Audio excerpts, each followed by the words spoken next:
e eventualmente elas podem dar num movimento unificado, eu acho. Agora, as direções que assumiram com o PT, e com esse movimento que levou o Lula ao poder, e que já vinham assumindo desde... elas envelheceram nitidamente, elas estão sendo... O pessoal está passando por cima. Aqui mesmo na universidade, eu já estava no governo do Estado, mas eu falei mais de uma vez com o pessoal do nosso sindicato aqui, da Associação dos Professores, vocês estão desconhecendo as demandas do movimento, a pressão do movimento. O movimento vai passar por cima de vocês, né? Vocês estão nitidamente, quem está de fora vê isso cada vez mais claro, vocês se tornaram pelegos. Essa que é a realidade, né? E de fato não deu outra. Veio o movimento nacional, veio a greve nacional, passou por cima, né? Quase que tira a direção na marra do sindicato, né? E essa direção ganhou agora, renovada, é claro, porque Cláudia, que está na presidência, não é exatamente a direção anterior, ela ganhou com o voto dos aposentados. Isso é muito sintomático, né? Me lembrou Joaquinzão, né, nos anos 70, ganhando a eleição do Sindicato Metalúrgico de São Paulo, famoso Joaquinzão, com o voto dos aposentados, né? Então, eu vejo isso lá. A Petrobras, o movimento sindical petroleiro, isso aí não precisa nem falar, cara. Isso aí, né? Eu vivo isso no cotidiano. Então, do mesmo jeito que os sindicatos perderam contato, né, com o mundo, porque o mundo deles está, né, se dissolvendo no ar, as direções também se encastelaram. Era o que Lenin chamava, né, já citei Rosa Luxemburgo, já citei Marx Aurélio, de aristocracia operária, cara. A verdade é essa, né? Hoje nós temos no país uma aristocracia operária que está no PT, no meu partido, que está nos sindicatos, certo? E que controla, de uma forma ou de outra, os fundos de pensão, né? E por aí boa parte do que a gente chama de capital financeiro. Esse é o mundo real. Isso aconteceu na Inglaterra, aconteceu na França, aconteceu, né, na Itália, acontece aqui também. Pois bem, do mesmo jeito que, chegando à segunda ponto, do mesmo jeito que esses sindicatos também perderam contato com a realidade, os partidos que surgiram dos sindicatos, né, também estão perdendo contato com o mundo real. Então, para mim, o meu partido, o PT, eu defino como o último partido social-democrata da humanidade. Cadê o Tomás? É o último partido social-democrata que a humanidade produziu. Partido de massa, né? É o último partido, né? Mas ele repete o mesmo padrão de desenvolvimento do Partido Trabalhista Inglês e de outro, do partido, né, dos PCs europeus, né? Uma vez que a revolução, que o mundo industrial vai para o espaço, eles também vão, né? Tá no, é o livro, recebi pela Amazon o livro do Marco Revelli, né? Partito Finito, não é isso? Não é isso? Fine di partito, né? Fine di partito, né? Fim de partida, é o trocadilho. Do mesmo jeito que a fábrica está mudando, está acabando, os partidos que vieram, né, desse movimento também tem nada eterno, né? Ou vão passar por uma renovação que a gente não sabe qual é, né? Está se tratando aqui ou ali, ou vão sumir, né? Enquanto não sumir, enquanto coisa importante, relevante na política. Eles podem continuar existindo como aparelhos aí durante 100 anos. Né, mas o movimento vai, né, passar por fora, né, fazer o bypass aí sistematicamente deles, e desaparece de saída a coisa da fidelidade partidária, né? Eu tenho ido a muitas reuniões do PT e uma coisa cada vez mais real é a absoluta ausência de juventude nas reuniões do PT, né? todo mundo no PT tem cabelo branco. Essa é ou é careca, né? Os mais felizes têm cabelo branco, né? Isso é uma realidade incontornável. Tanto é, eu estava até brincando com os companheiros, eles agora fazem reuniões da juventude e colocam as fotos na internet. As fotos nunca têm a plateia, né? Você sabe por quê, né? As fotos só têm a mesa. Então, é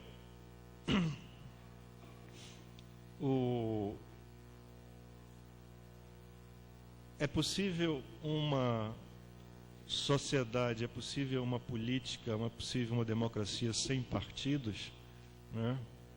Essa é uma questão, né, difícil, para a qual a gente não vai ter resposta há muito tempo, porque se a forma partido está em crise, essa crise ainda tem muito tempo pela frente, né? Porque a democracia representativa está estruturada em torno dos partidos, as eleições são em torno dos partidos, né?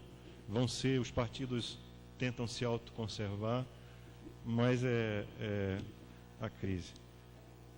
Onde o PT foi e onde o PT não foi. O PT não tinha essa agenda atualizada, não conseguiu atualizar a sua agenda. Então, sobretudo no governo Lula e muito menos no governo Dilma, ele acertou por acaso, ele acertou por tentativa e erro, ele acertou porque ele copiou aqui ou ali uma ideia interessante.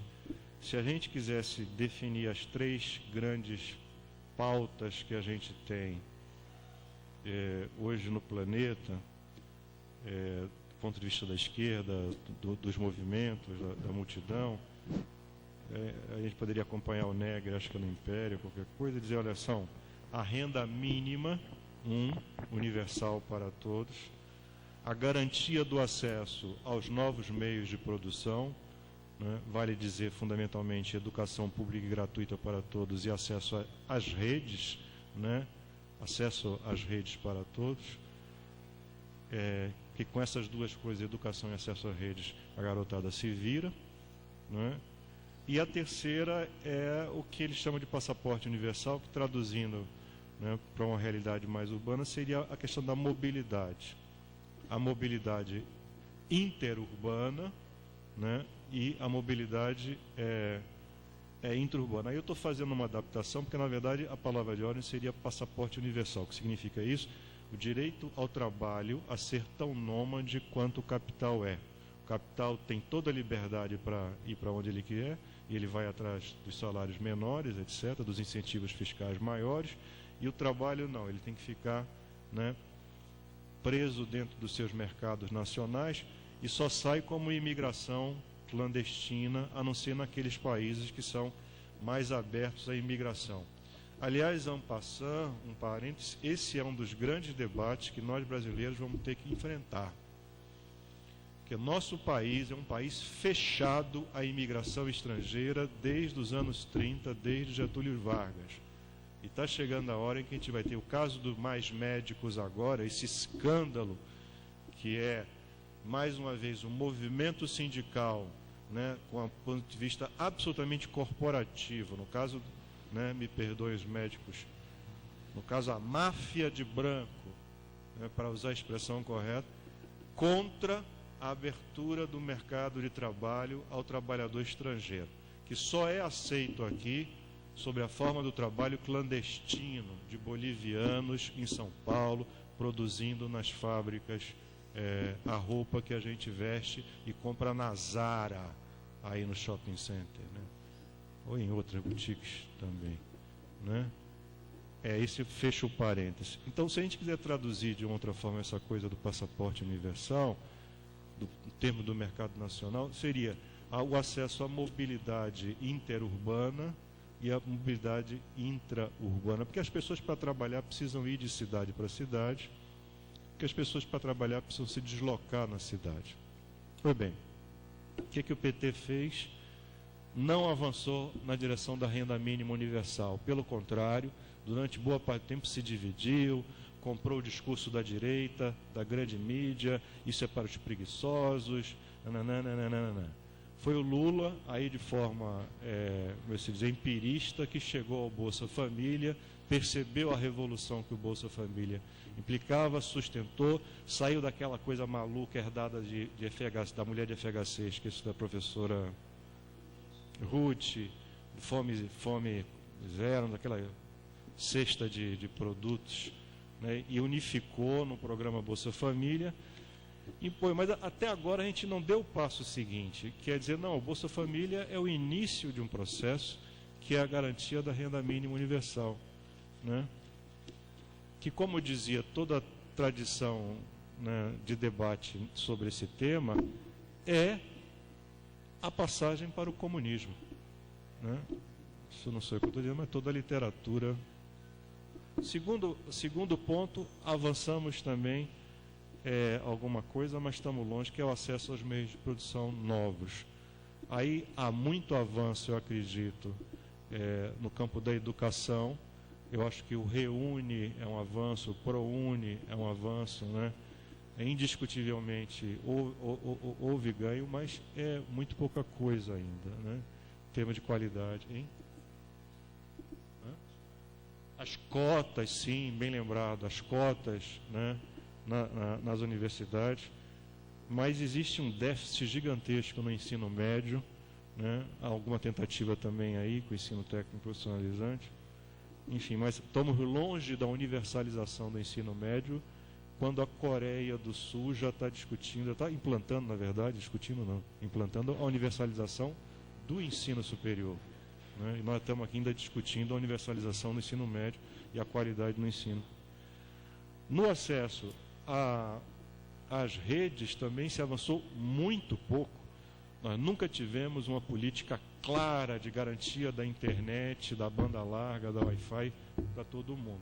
Aí entregamos ao capital privado, que fez a democratização do celular, mas que ainda está longe de fazer o acesso da democratização, né? Isso tem avançado, até porque é interesse do capital, como a gente viu aqui.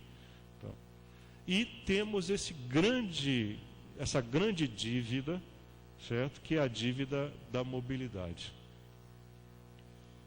Nós não temos um sistema ferroviário, então as pessoas não se deslocam de trem no Brasil.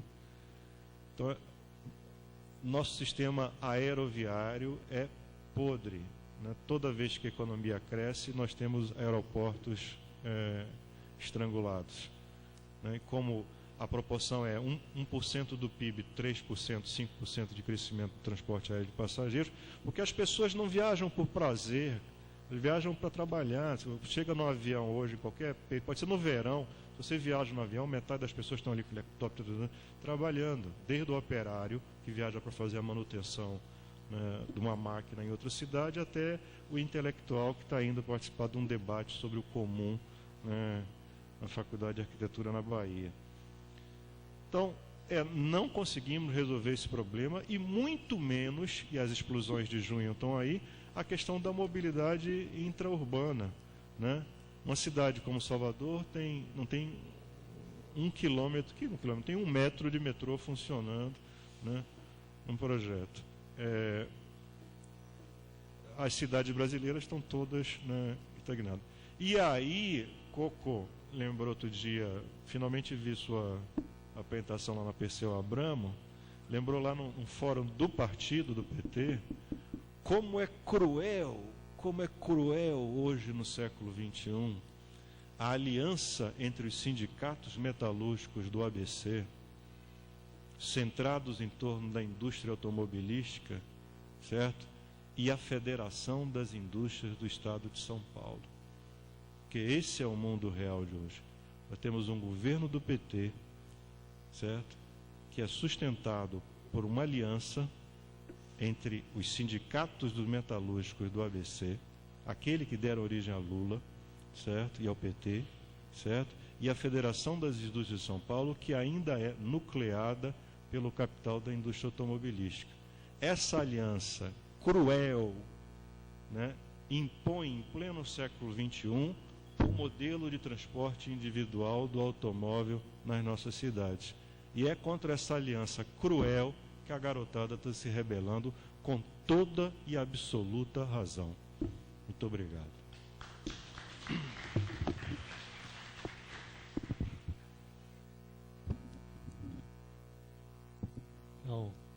sendo breve, muito, muito interessante as questões. Eu acho, assim, as manifestações de rua, acho que são eu diria assim, são uma radicalização da democracia brasileira. Inclusive com características até interessantes as ruas também como um espaço de subjetivação, no sentido de que novas agendas foram colocadas, a questão da luta contra a homofobia, a luta pela questão do respeito às opções, orientações de gênero, a questão contra o machismo.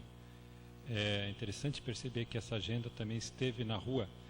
E atenção, não é só mais, como diz aquele filósofo Charles Taylor, não é apenas mais uma luta pela igualdade, uma luta pelo reconhecimento da sua condição diferenciada. Então, acho que tem esse elemento novo. Então, alguém disse aí, não sei se foi o Werneck Viana, as ruas manifestaram, não foi a falência da política, não foi a persistência da política. Não é a política enquanto sujeito transformador. Ela manifesta o quê? Uma falência de um tipo de política, dessa democracia representativa, etc. e tal, que não dá conta, mas as ruas é a afirmação da política. Claro que aí muitos setores da esquerda olharam assim com uma certa desconfiança, porque se a gente olhar os últimos grandes movimentos de ruas que nós tivemos no Brasil, particularmente direta já impeachment, na verdade, 84 e 92, foram hegemonizados exatamente por aqueles que agora estão, de certa forma, na berlinda, né?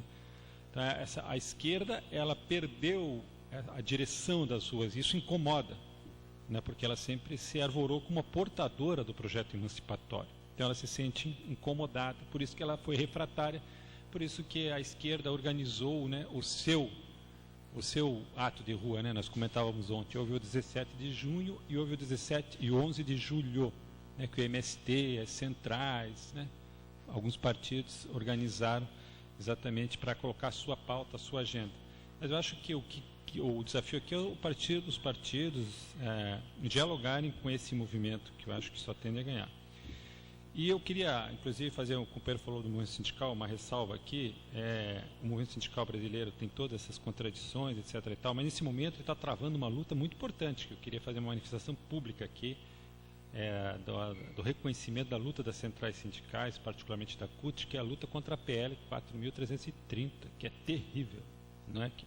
Que os empresários estão numa atitude assim agressiva de tentar institucionalizar a terceirização. Em tese, o que significaria isso? Que a Petrobras